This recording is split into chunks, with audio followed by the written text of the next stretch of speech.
Hi, I'm Christine. Welcome to my Scottish Good Life again. In this video, I am going to explain the band outside the deer fence and what you can see currently, and I'll explain a little bit more about what it was like beforehand.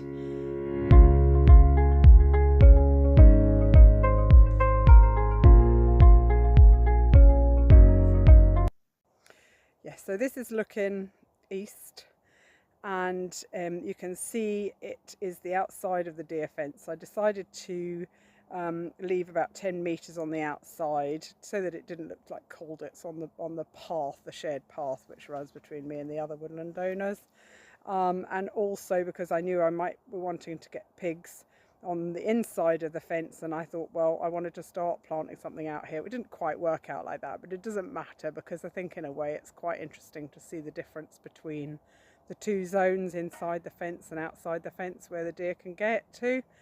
So what you can see here is I did actually put a couple of Sitka spruce in there. If you can see those little bright green bits, but I mean, they won't stay long. They might be Christmas trees eventually.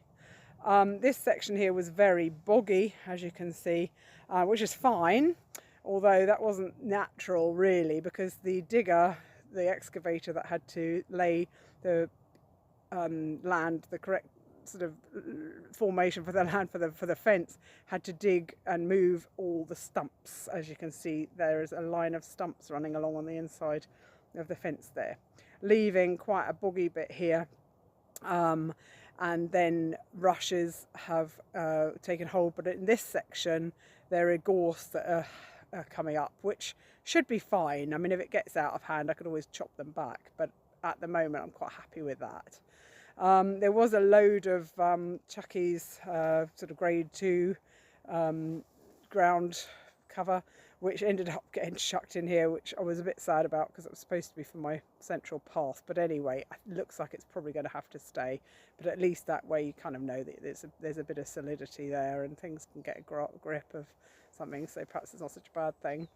There is a stump there that was removed from here, just to make sure that there was space for vehicles to get in.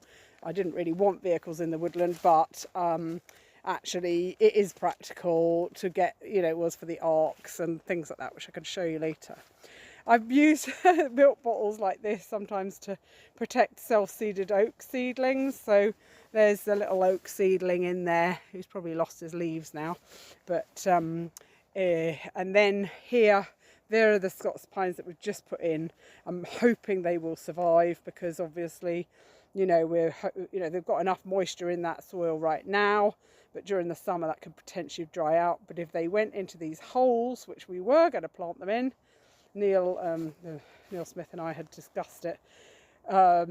We thought that there wasn't going to be water in it, but as you can see, they've filled up. Well, these Scots pines wouldn't like that because their feet get too wet.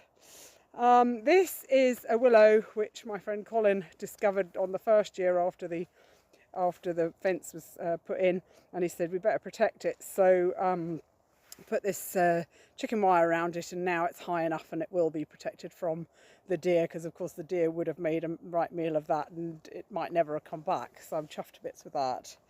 So the other thing here is there's a lovely rowan tree which I'm hoping will survive. There's another one down at the top corner, and it was fine, but I have had a hole dug which might have upset some of its roots for putting these Scots pines in. So as you can see, basically Neil dug the holes and left a little pile of soil beside it, and I thought, well, really that is the best place for these pines, because they like to have their feet quite dry, but they need access to water.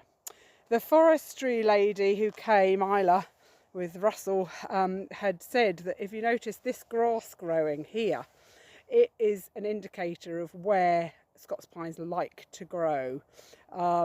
It is the same, it likes the same sort of conditions. So that's where I spotted, and as you can see, there's a nice path of it running through into the woodland. I mean, through the fence there, but that was originally a path. So the smaller Scots pines I've put in there as well, but they're hidden in amongst the grasses at the moment anyway.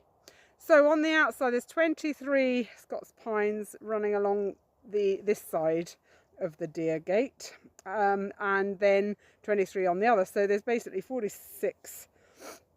Actually, no, I tell a lie. There was another one on the other side. So there's actually 47 of these Scots pines, and they're not a straight avenue, but it will be just hopefully, if they all take, it will be fabulous. And inside, you've also can see these tree guards that I've made here.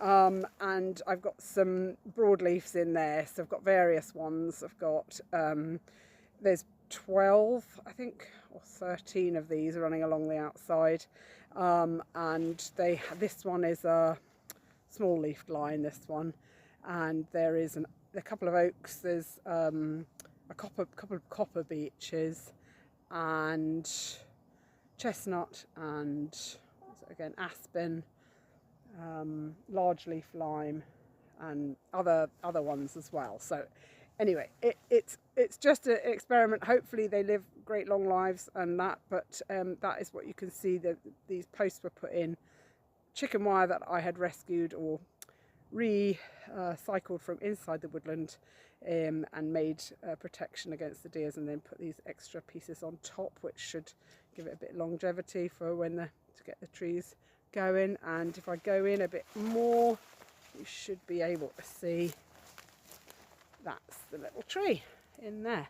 So it's done quite a lot of growth this year. Some of them hadn't. I might have to watch out because the gorse could strangle it, but we'll see about that. I don't know if you can see it. Yeah, there it is. There's the lovely little thing. Okay, I'm going to get on now. So it's about 11:20, and I'm going to go inside to do the planting.